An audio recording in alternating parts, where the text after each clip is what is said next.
For my topic, I chose 316L stainless steel, a form of 316 steel with lower carbon. Stainless steel was discovered in 1913 by Harry Barely. 316L stainless steel, however, wasn't discovered until the 1940s, shortly after 316. This was to reduce the risk of carbide precipitation. It hit its stride in the late 50s and early 60s when it became used for surgical implants such as bone plates and screws, then later used for vascular stents and dental implants. 316L steel performance requirements rely heavily on its corrosion resistance. More specifically, it must resist oxidizing, corrosion in environments with chloride, and carbide precipitation. This improves its use for welding and medical supplies. The key to making these conditions is its processing. The first part of making 316L stainless steel is gathering the materials. The steel is made of mainly iron, nickel, and chromium. The important part about 316L is that the low carbon has to be below 0.03%. If it isn't, it's no longer 316L. They take all of these materials and melt them down at 1600 Celsius in the electric arc furnace.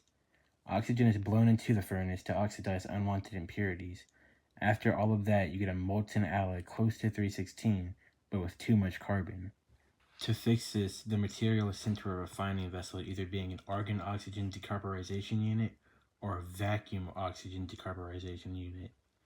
In the AOD process, a mix of argon and oxygen is injected into the molten steel. The carbon in the oxygen makes CO gas that then escapes. The low-pressure atmosphere from the argon lessens chromium oxidation. After this process, the steel meets the 316L composition. The molten steel is then used into casting machines to form slabs or blooms. They are then cooled into a solid shape. The crystal structure of 316L stainless steel is face-centered cubic, and is stabilized by nickel and molybdenum. Its austenitic stabilizers are nickel and nitrogen, with help from the lower carbon. One of the properties it is known for is its corrosion resistance. This is due to it being an austenitic FCC structure. The lower carbon helps prevent the chromium carbide formation at the grain boundaries.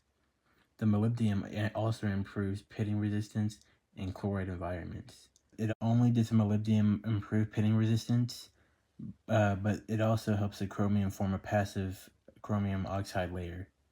This makes it great for marine components and surgical implants. Another great thing about 316L is its strength and ductility. FCC austenite has a 12-slip system, making it easier to deform without the material fracturing. The low carbon lowers its brittle carbide formation so it can retain its toughness for long periods of time. If the material is shaped and deformed at room temperature, the stainless steel can increase its strength with dislocation hardening. This is called cold working.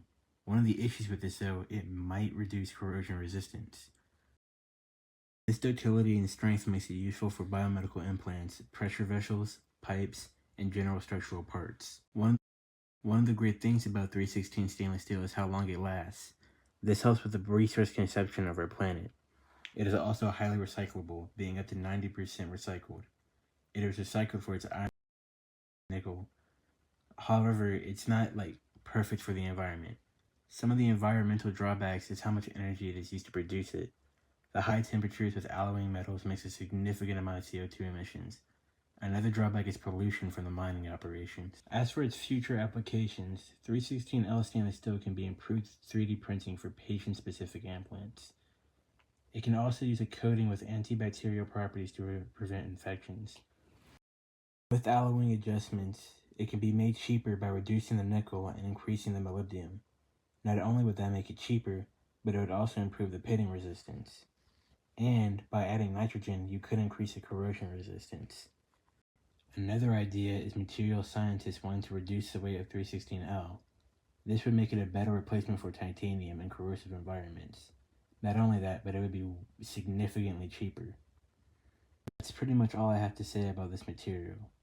Thank you for watching my presentation. Here are my sources.